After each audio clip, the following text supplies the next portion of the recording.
हमारे पंढरपुर के श्री नामदेव जी महाराज नित्य जाते और ठाकुर जी को जाकर के रोज बोलते, ठाकुर जी मेरे घर कभी जीमने आओ। श्री विठ्ठल भगवान ऐसे खड़े रहते। नामदेव जी रोज जाते, बोले मेरी मैया इतना बढ़िया प्रसाद बनाती है, ठाकुर जी जीमने आओ। तो नामदेव जी से कभी कभी ठाकुर जी बोलते थे, ठाकुर जी कहें पूरी दुनिया यहीं लेके आ जाती है, तू भी लिया यहीं पे, हम यहीं खड़े यहीं पालेंगे। बोले नहीं, मेरे घर आओ पाने के लिए। तो ठाकुर जी बोले मैं तेरे घर पाने जाऊंगा तो यहां पे कौन खड़ा होगा मेरी जगह, लाखों लोग दर्शन करने आते हैं। नामदेव जी बोले आप भगवान हो, सर्वसमर्थ हो, कोई व्यवस्था कर लो अपनी। भगवान बोले ठीक है कर ली हमने व्यवस्था। बोले क्या व्यवस्था? बोले मैं तेरे घर जाऊंगा पाने, तू मेरी जगह खड़ा हो जा। नामदेव जी बोले ये कैसे हो सकता है? भगवान बोले सब हो जाएगा, बस आज एक काम करियो, रात्रि में जैसी शयन आरती हो, शयन आरती के बाद छुप जाइयो पीछे आके, देखो ठाकुर जी की लीला। ये सत्य घटना है श्री नामदेव जी महाराज की। नामदेव जी छुप गए। रात्रि में शयन आरती के बाद जैसे कपाट बंद हुए, ठाकुर जी तुरंत मूर्ति मंत्र खड़े थे, मूर्ति से सहज हो गए और सहज उतर गए अपने आसन से। और नामदेव जी कहा तुम खड़े हो जाओ। खड़े हो गए। नामदेव जी बोले ऐसे खड़े हो जाओ हमारी तरह। हो गए खड़े। अब ठाकुर जी उनका श्रृंगार कर रहे हैं, अपनी जैसी पगड़ी पहनाई, अपने जैसे वस्त्र पहनाए, अपने जैसे पूरे हाथ पाम कर दिए, कहीं से काजल ला करके हाथ पाम में लगा दी, बिल्कुल कारे बना दिए नामदेव जी। और नामदेव अब हम जा रहे हैं तुम्हारे घर प्रसाद पाने, 2-4 घंटा में मंगला आरती होगी, खड़े रहना यहीं पे। और सुनो 2-4 बातों का ध्यान रखना। क्या? ये सुबह सुबह पुजारी आकर के तुमको ठंडे ठंडे पानी से नवाएंगे, ठिठर मत जाना, अंदर से ठंडी लगे तो भी रोक लेना।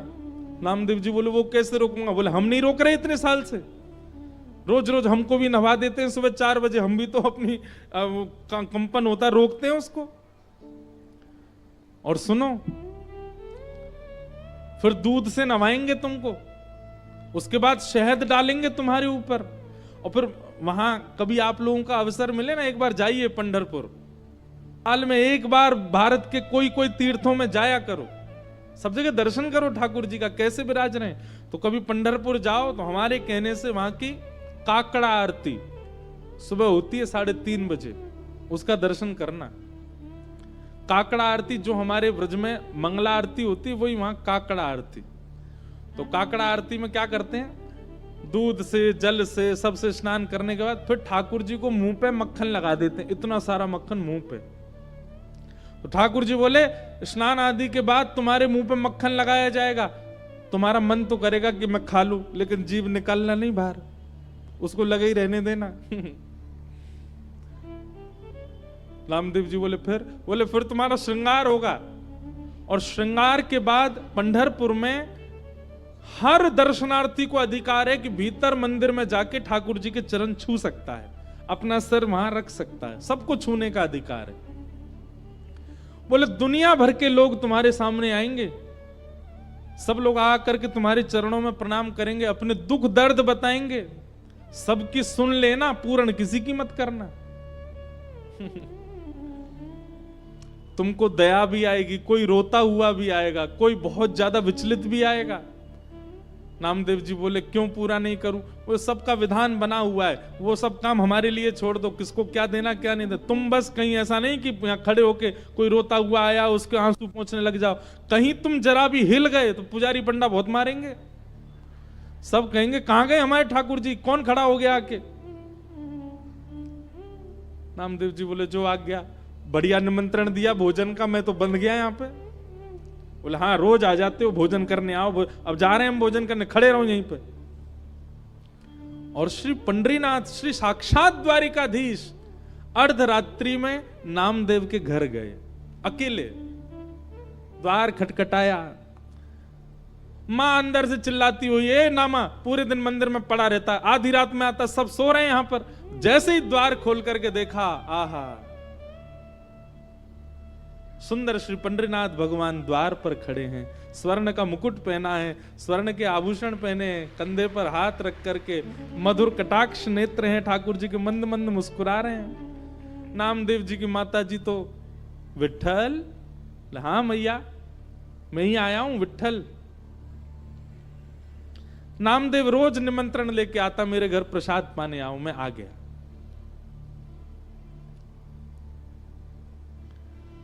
नामदेव जी की माता जी ने चूल्हा रात में चेताया, खूब बढ़िया बढ़िया प्रसाद बना करके ठाकुर जी को अपने हाथ से पवाया।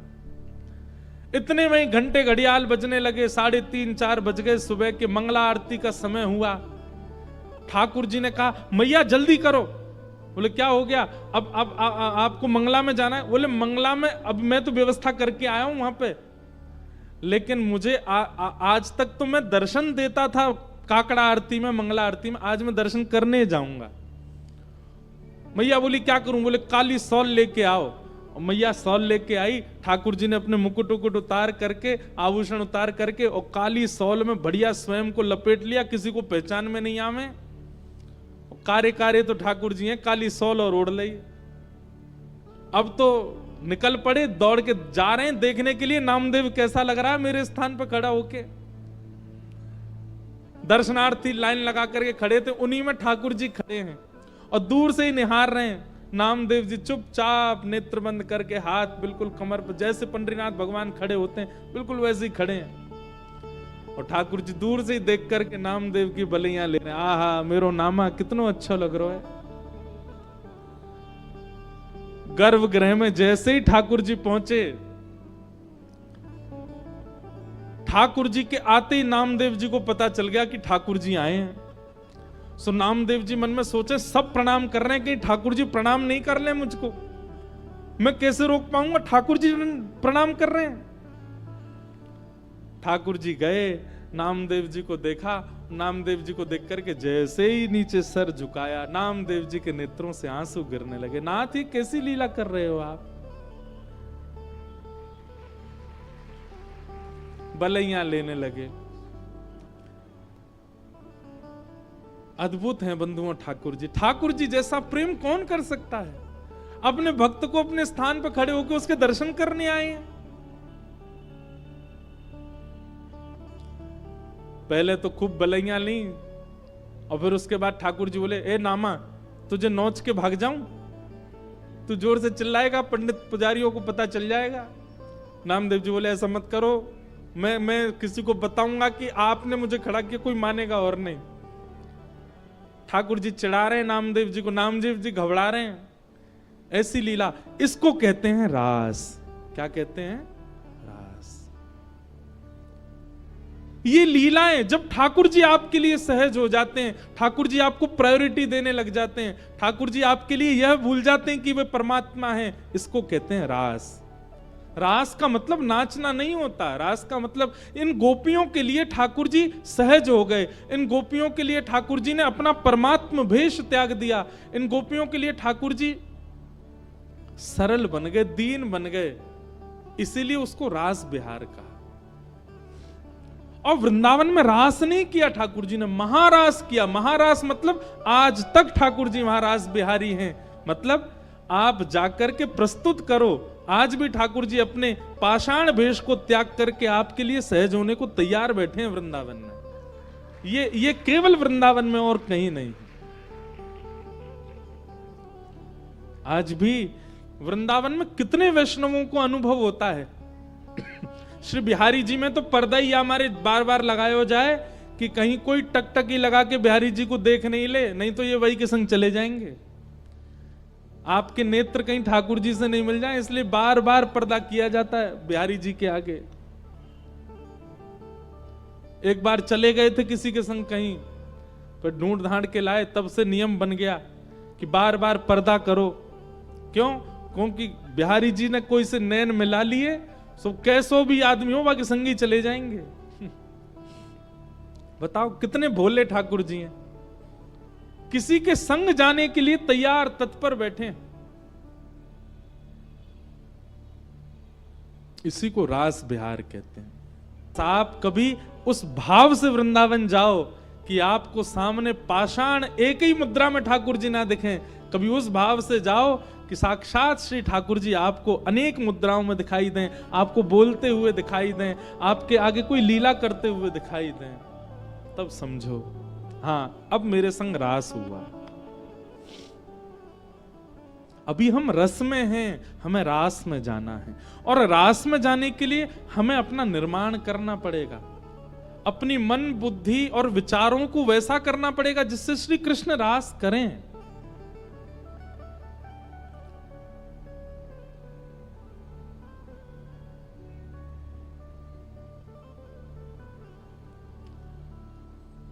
गोपियां अपने अपने घरों में, ये गोपियां सामान्य नहीं है बंधुओं, ये त्रेता युग के समस्त दंडकारण्य वन के संत हैं जो राम जी से मिलने की प्रतीक्षा कर रहे थे।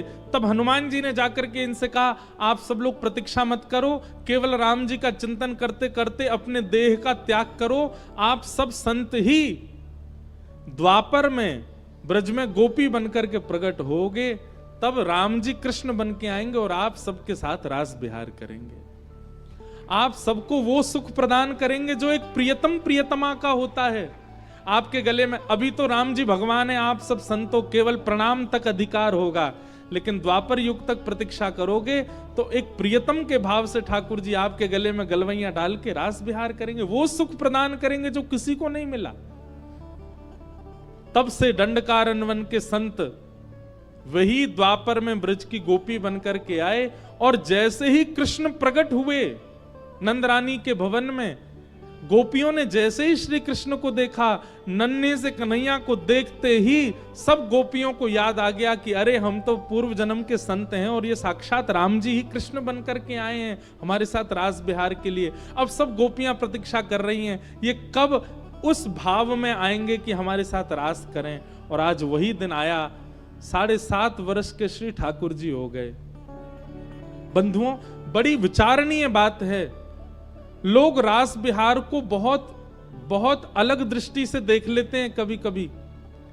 मैं उन लोगों से प्रार्थना करना चाहता हूं, ठाकुर जी की आयु 7.5 वर्ष की है और ठाकुर जी के साथ रास करने वाली गोपियों की आयु 80 वर्ष की, 90 वर्ष की, 100 वर्ष की। अरे 100 वर्ष से लेके 6 वर्ष तक की गोपियां हैं ठाकुर जी के साथ रास विहार में। इतने नन्हे से बालक के प्रति 80 वर्ष की गोपी का प्रियतम भाव कैसे आ सकता है? केवल तभी आ सकता है जब उनको उस नन्हे से बालक में परब्रह्म का दर्शन हुआ हो। 7.5 वर्ष के बालक को, अब तो बालक बड़े पढ़े लिखे होने लग गए हैं बचपन से, हम तो भैया अपनी सत्य बताएं कोई फिल्टर नहीं है बात में। 7.5 वर्ष तक हमको ये भी नहीं पता था कि कपड़े कैसे पहनते हैं। 7.5 वर्ष की आयु में ऐसे ही डोलते थे।